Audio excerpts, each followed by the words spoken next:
I'm going to show you how to take the Big Mouth Nutcracker and turn it into an interactive card.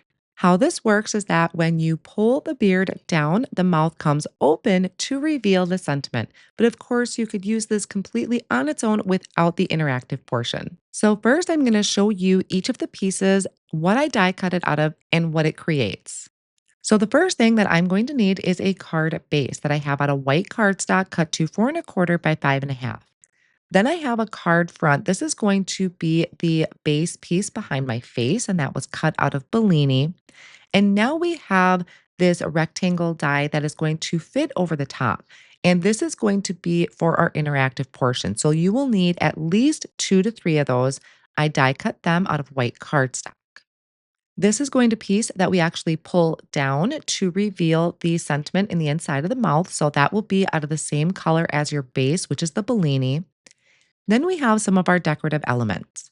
So I have the hat die cut out of poppy. There is a strip to decorate the brim of our hat that I die cut out of rainforest.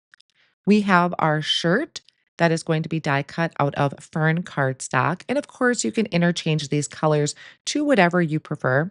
We have the sleeves that I die cut out of poppy to match the hat. We have the beard die cut out of acorn. And then there's also elements for the face. We have the eyebrows. Then this piece here is for the hair on the side, also die cut out of acorn. There is the mustache.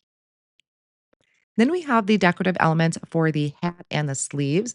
That is die cut out of saffron. And then cheeks and a nose die cut out of coral. These are all Spellbinder's Colorwheel cardstock colors. Then we have the eyes. So there's 2 pieces for the eyes, die cut out of white and then also acorn. Also included in the die set is this set of triangles, and it's going to die cut out 6 of them. You will need all 6. This is going to replace the need for foam squares. This piece die cuts out the teeth. Now, there are 4 of them that are a little bigger than the rest, and that is for the front teeth in the top and the bottom. You're going to start by taking these 2 large rectangle bracket pieces and you're going to glue them together. I am using liquid glue. Just make sure that if you do have any liquid glue kind of seeping on the edges, you want to wipe that away. Then you can layer these 2 pieces together.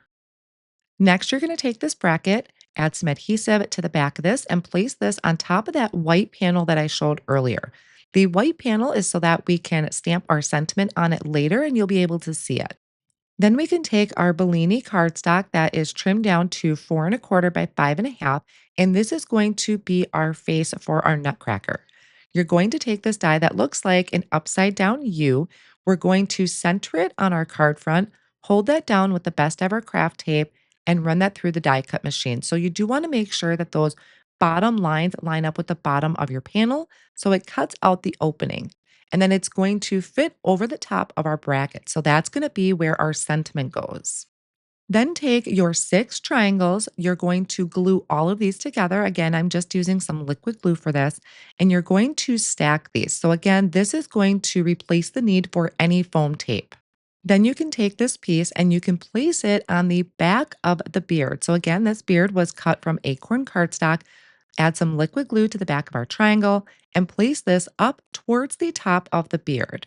Then set that off on the side to dry. We want to make sure this is really adhered down and completely dry before we start using it.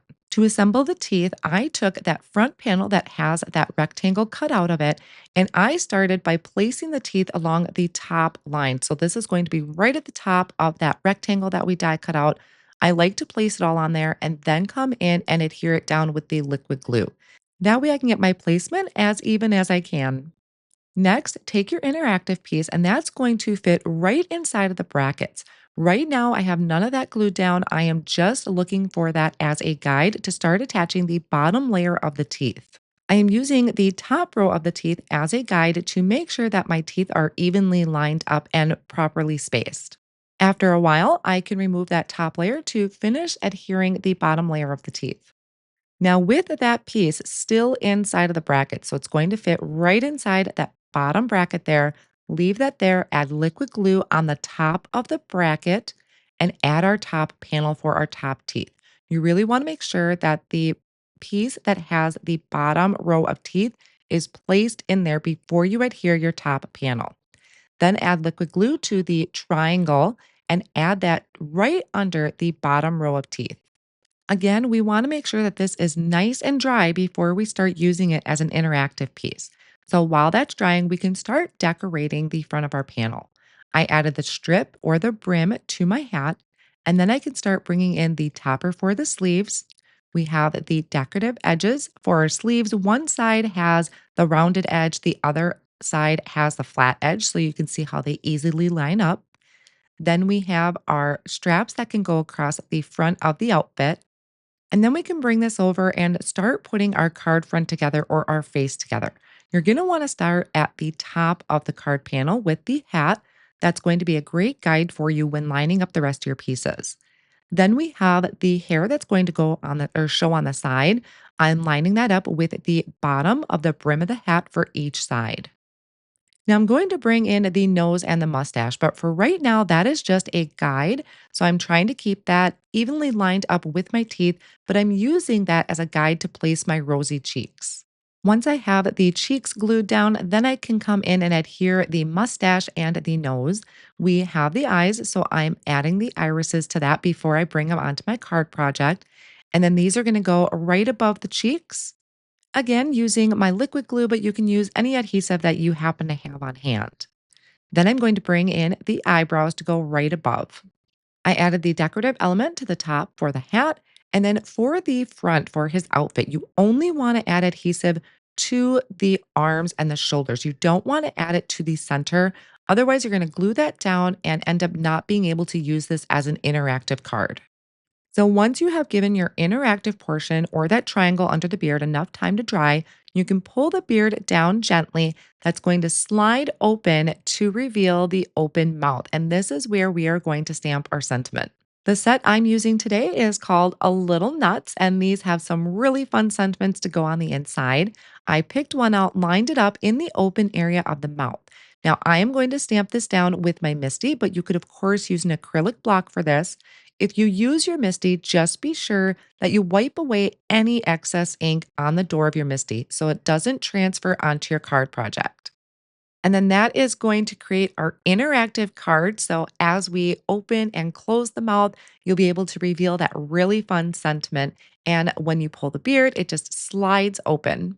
I hope you found this video helpful in creating an interactive card using the Big Mouth Nutcracker from Hero Arts. Thanks for watching.